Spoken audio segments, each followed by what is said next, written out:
Hace unos días se conformó un parlamento aquí en Riobamba, integrado por algunas instituciones, entre ellos el Movimiento Indígena, un Frente Popular, parece que se incluía el FETLIS y algunas otras instituciones y organizaciones sociales muy respetables, desde luego. Y justamente a partir del 5 de abril, cuando hubo la gran concentración aquí en Riobamba, donde se hizo algunas propuestas, entre ellas la que está en discusión, el tema de la Autoridad Única del Agua, pero se sumaba a otras dos que para Chimborazo son fundamentales, como es el tema de las demarcaciones hídricas, que está en discusión en este momento y que recién en esta ley se comienza a tratar, y el tema de la sede del agua, que hasta ahora entendemos ya está en Tungurahua, y que hubo un pronunciamiento inicial de parte del Ministerio del Agua de que estaría en Chimborazo. Se planteó esas dos cosas y que todavía estamos en conversaciones sobre ese tema, no es que está ya finiquitado ese asunto. En todo caso, ahí se dijo que Interjuntas no había convocado a la gente y que nos acusaban de que éramos correístas, ¿no? Y nosotros habíamos dicho de que lo que estábamos era muy claros en el análisis, discusión y debate que ha habido en el tema del agua. Habíamos propiciado muchos eventos en ese tema nosotros como Interjuntas, y ese evento mismo que se dio el 5 de abril fue convocado por Interjuntas, invitando a quienes están en la mesa de seguridad alimentaria, a los que estaban discutiendo la ley de aguas. Estuvieron aquí 4 asambleístas en ese día, incluido el presidente de la mesa de seguridad alimentaria, el doctor Jaime Abril. Y ahí lo que se pretendía es que las bases escuchen de labios de los asambleístas exactamente cómo estaba la ley, y que no seamos los dirigentes quienes vayamos a las bases a decir muchas veces lo que nosotros queremos o lo que entendemos o lo que no entendemos en todo caso. Con esta lectura que yo le doy, un poco se estaría dando la razón a la posición de gobierno y de la mayoría asambleísta, en el sentido de que la dirigencia es la que un poco fracasa con esta posición por desconocimiento de las bases, que las bases se pronunciarían de una forma y ciertos dirigentes, sobre todo del sector indígena, de otra manera. ¿Habría algo de fundamento de cierto en este criterio? Sí, yo creo que necesariamente en el tema de la ley de aguas ha faltado mucha más socialización, mucha más información. ¿Poco tiempo? Mucha más difusión, del mismo gobierno inclusive. Mire, si usted ha mirado los medios de comunicación, es en esta última semana donde que comienza a salir publicidad en el tema de la ley de aguas. Más antes no ha habido una publicidad que permita informar o socializar el contexto y el texto mismo de lo que dice la ley de aguas. Entonces, sí ha habido falta de información en cuanto a la propuesta que tiene el gobierno y la propuesta de las mismas organizaciones sociales y campesinas y regantes que se plantean en ese tema, pero quizá nosotros lo hemos difundido mucho más aquí en Chimborazo en ese tema realmente. Con esto que se analiza, Carlos, ¿sería conveniente entonces esta alternativa novedosa de última instancia que resulta ser salomónica, el hecho de que se postergue la discusión, bueno, la discusión está dada, más bien dicho, la votación, para que previo a que se defina esta polémica ley, sea socializado a través de una consulta universal hacia los lugares en donde hay conflicto de intereses? ¿Sería conveniente esto que ha propuesto ayer el señor presidente de la Asamblea Nacional? ¿Cree usted que sería la solución a esta serie de divergencias que existen actualmente? Hay 2 o 3 temas muy puntuales en los que no se ha llegado a consensos. El tema de la Autoridad Única del Agua, que es uno de los fundamentales, en los que no ha habido acuerdo realmente por las posiciones que existen divergentes en ese tema. Y yo creo que ese tema merece discutirse mucho más ampliamente, mucho más ampliamente realmente. Y para eso es tiempo. Y para eso necesita tiempo. Y yo creo que hay otras cosas que no se han planteado también aquí. El tema del riego mismo. El tema del riego, no se habla de la institucionalidad que se va a establecer en el tema del riego en este momento. Se habla de que las responsabilidades pasarían a los consejos provinciales, en lo que es la planificación, construcción, operación y mantenimiento de los sistemas, pero no se habla de la institucionalidad que va a regir el tema del riego. ¿Quién hace las políticas? ¿Quién planifica a nivel nacional? ¿Quién norma? ¿Quién regula el riego? Apenas hay un capítulo en el tema del riego. Yo creo que eso merece profundizarse por lo estratégico que significa en este momento el riego. Hay temas como la consulta previa que están proponiendo los compañeros de las organizaciones campesinas e indígenas, y eso es un arma de doble filo realmente. Lo que significaría, por ejemplo, que alguien pida autorización para sacar agua de la laguna de Sogochi para algún proyecto y que las organizaciones no deseen. Y el bien general. Más bien, el bien particular tendría que prevalecer sobre el bien común, el bien general, entonces, y eso no se puede. No se puede permitir. Se habla del mínimo vital que están planteando las organizaciones campesinas, de que quien consuma menos de 60 litros no pagaría del agua. Y yo digo, en el sector rural hay gente que no dispone de mucha cantidad y no consume 60 litros. Pero entonces en Quito se planteaba en una reunión que existió, de que cómo sobreviven las juntas y directores de agua potable, si no es justamente los aportes que se hacen justamente para que se administren los sistemas. Entonces esas cosas como que todavía, pese a que se acordaron algunas en Quito, se han vuelto a incorporar en este momento. El tema de las tarifas no se ha discutido para nada y las tarifas sí hay que discutirlas también. Entonces yo creo que hay temas que hay que discutirlos y que no son únicamente la Autoridad Única del Agua. Hay otros temas que no se han planteado realmente y que sí valdría, eso sí, socializarlas y discutirlas con todas las bases. Con estas movilizaciones y estas posiciones un tanto beligerantes, también se llegaría a cuestionar la presencia de los gobiernos seccionales, específicamente de los municipios, una de cuyas actividades principales es precisamente la administración y el manejo del recurso agua para consumo humano. Entonces también quedaría un poco en el limbo esta administración a futuro. ¿Cree usted que habría conflictos también de intereses entre gobiernos seccionales, gobierno nacional y esta nueva posición de algún sector de los indígenas y también de los campesinos? Yo creo que los municipios deberían integrarse más a esta discusión de la ley de agua realmente, porque son parte interesada. Son parte, así es, parte interesada, y más cuando se establece que a futuro serán los municipios los que administren el tema de agua potable en el cantón. En el cantón, no dice solo Riobamba. Un tema de discusión que ha habido en el seno de consejo ha sido ese, o sea, las parroquias rurales por lo general no tienen interés que administren los municipios, realmente porque muchas de las parroquias tienen cantidad, lo que les falta es calidad. Claro. Así es. Infraestructura. Entonces, las fuentes existen. Pero tienen agua en todo caso, que Riobamba no lo tiene. Es un fenómeno contrario. Contrario, entonces, pero la Constitución establece, y ahí se comentaba de que si la parroquia rural solicita que sea el municipio quien administre, el municipio administra bajo las condiciones ya de administración propias del municipio. Entonces, eso está establecido, entonces, en todo caso. ¿Y qué significaría entonces si es que comienza a hablarse de la gratuidad del agua de consumo humano? ¿Cómo recupera, cómo se sustenta, cómo se vuelve sustentable eso? Porque en verdad el agua es gratuita. Lo que cuesta en realidad es operar, mantener, distribuir el recurso agua. Entonces, trasladar, nosotros decíamos, si alguien quiere, coge su vehículo, se va al río Chibunga con un tanque y se trae el agua, nadie le va a decir nada.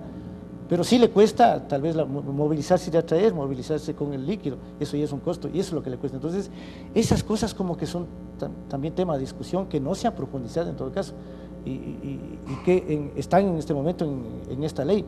Sin embargo, yo digo, con todo respeto, las organizaciones campesinas están enfocando a puntos muy puntuales, pero quedan temas por discutirse todavía. ¿Cómo se puede leer esta posición de cierto sector de la dirigencia indígena, en el sentido que hay un argumento que se va a privatizar el agua? Esto de privatizar como que es un mito y obviamente causa algún problema de comprensión en el ciudadano común y corriente. ¿A qué apuntan con llamar privatización del agua? Habida cuenta que sobre el agua existen los municipios, existen inclusive fábricas que procesan esto para consumo humano y muchas otras utilidades que se le da al recurso hídrico. ¿Qué significa esto de privatización? Bueno, y cuando hablan de privatización están tomando el tema de Interagua como un ejemplo, ¿sí? Sabemos que es un mal ejemplo de privatización hacia Guayaquil. Hacia Guayaquil.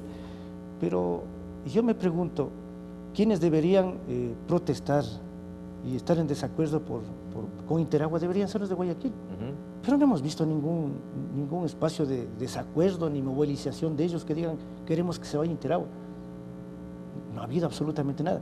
Entonces, yo creo que, además la ley en el artículo 6, la actual ley, dice que la gestión del agua será o público o comunitario. No hay más. No habla no a la privatización, inclusive la Constitución establece, no a la privatización del agua. Entonces, en el caso concreto de Interagua, yo creo que hay una transitoria que establece la ley de que se aplique eso, o sea, que sea comunitaria y pública. Es Pero el señor presidente de la República había citado algunos ejemplos para alguna manera clarificar este impasse. El hecho de que se echarían a pique industrias como la UITI, hablado con nombres y apellidos, las aguas termales de Papayacta, de Baños, que ya no tendrían un uso general ni apropiado, sino más bien sería de todos, y con esto, el uso de todos, se irían al piso cualquier industria de carácter privada o pública inclusive. ¿Es cierto esto, Carlos? Yo digo que, mire, yo no sé por qué se sataniza a veces lo privado realmente. A veces ha existido ese mal concepto de que lo público no vale, lo público es déficit, que lo privado es deficiente, solo lo privado es deficiente. Hay de todo en la viña del hay Señor, de todo, se dice, hay Carlos. de todo, hay de todo. Hay privados deficientes y hay privados ineficientes. Y hay públicos que funcionan bien y hay muestras sobre ese tema. Hay gestión comunitaria que funciona muy bien en ese tema realmente. Entonces, es más, en el artículo, en el artículo 108, sí, en 117 que habla de aguas termales, abre la posibilidad de que sean las comunidades, las comunas, pueblos y nacionalidades quienes accedan a estas aguas termales. Abre esa posibilidad. O sea, ya no dice ser exclusivamente privada, abre que cualquiera de ellos pueden ser. Aquí hay un caso y específico, ¿no? Las aguas de Guayabamba. De Guayabamba, mire, nosotros tuvimos la oportunidad de trabajar con ellos, como interjuntas, ayudamos en la concesión, el municipio les dio como dato, ellos tienen ya la sentencia del agua, en este momento es de ellos el agua, en este momento no es de ellos, sino que el uso del agua es de ellos, y ellos están administrando. ¿Y cómo va ese experimento de administración comunitario? ¿Está fortalecido? ¿Es conveniente? ¿Qué podemos analizar como balance? Mire, nosotros hemos tenido de cerca un contacto con ellos y ellos están en este momento buscando recursos para ampliarse. El tema, o sea que hay una proyección interesante. Una proyección interesante. Hay una buena administración, hay una proyección interesante y eso funciona. Entonces, que no se diga que solamente todo es privado. O sea, en este momento se abre esa posibilidad. Existe sí, no digamos un acaparamiento, una mayoría en el sector privado, pero abre estas posibilidades de que de hoy en adelante, si es que alguien encuentra aguas termales y es la comunidad quien pida, pues será la comunidad quien pida. No se puede desconocer, y esto un poco para ir concluyendo en este análisis que realmente ha sido interesante, porque conocer a ciencia cierta los detalles de este problema, de este conflicto, resulta saludable para nosotros, para ustedes también, amigos televidentes. El hecho de que se puede leer a nivel nacional y de manera general que hay un debilitamiento de las organizaciones, en este caso indígenas, campesinos, y a lo mejor un fortalecimiento con estas acciones del gobierno nacional, ¿se puede pretender leer de esa manera, Carlos? Bueno, yo diría que no hay un debilitamiento, lo que pasa es que hay muchos dirigentes que han manifestado que en el mismo sector campesino la gente se ha preparado y se ha preparado mucho, ¿verdad? Y eso les permite tener otra lectura de la situación nacional y de las situaciones coyunturales que se van presentando. Pero estamos hablando únicamente de dirigencia, o bases también. Hablemos a nivel de bases. Porque entonces, parece que ahí están las fisuras, el resquebrajamiento entre equipo dirigencial y equipo de bases. Así es. ¿Estamos subestimando las bases? No estamos subestimando, pero estoy diciendo que existe mucha más capacidad en las bases en este momento para leer exactamente lo que está pasando y acatar y asumir esos llamados que existen de la dirigencia. Entonces, en este momento la gente ya razona antes de ir, razona antes de ir. Entonces la gente dice, cuando lee, dice, pues no es privatizadora. Hay estos problemas, sí, pero amerita o no amerita marchar por eso. Entonces, eso es lo que está pasando en este momento. A eso se suma, lo que dije al inicio, la falta de socialización que ha habido en las bases realmente que haga de que tenga un conocimiento pleno de lo que está pasando. Ahora, esto implica que de haber consensos, de querer que haya consensos, implica un proceso de buscar espacios de diálogo entre lo que ya es el presidente de la República y su espacio de gobierno, la Asamblea Nacional con todos sus legisladores, sus asambleístas, y también el sector involucrado, los indígenas y los campesinos. Pero para eso hay que declinar en algunas acciones un tanto beligerantes, prepotentes, de los sectores, todos, absolutamente todos involucrados. ¿Será posible conseguir esa convocatoria al diálogo para que todos resultemos satisfechos de esta ley? Que además puede ser inclusive vinculante, porque hay otras leyes también que están en espera y que de alguna manera tienen una misma connotación. Sí. Yo creo que con imposiciones no vamos a llegar a ninguna parte en este momento, y esa es la muestra de lo que está pasando justamente ahora con la ley de aguas. Hay una propuesta muy clara que hace el gobierno y hay una respuesta que hay de las organizaciones campesinas indígenas, y no se ha llegado a acuerdos lastimosamente en 2 o 3 temas. Entonces, yo creo que se va a llegar a consenso realmente, porque hay propuestas como la que hacía la asambleísta Lourdes Tibán, en todo caso. Ella proponía de que existe este Consejo Plurinacional y Pluricultural, que sea la autoridad única del agua, pero que sea quien presida el gobierno y que tenga el voto dirimente, y que después vengan las instancias técnicas. O sea, hay salidas para ese tema, que creo que hay que sentarse a conversar en función de los intereses del país.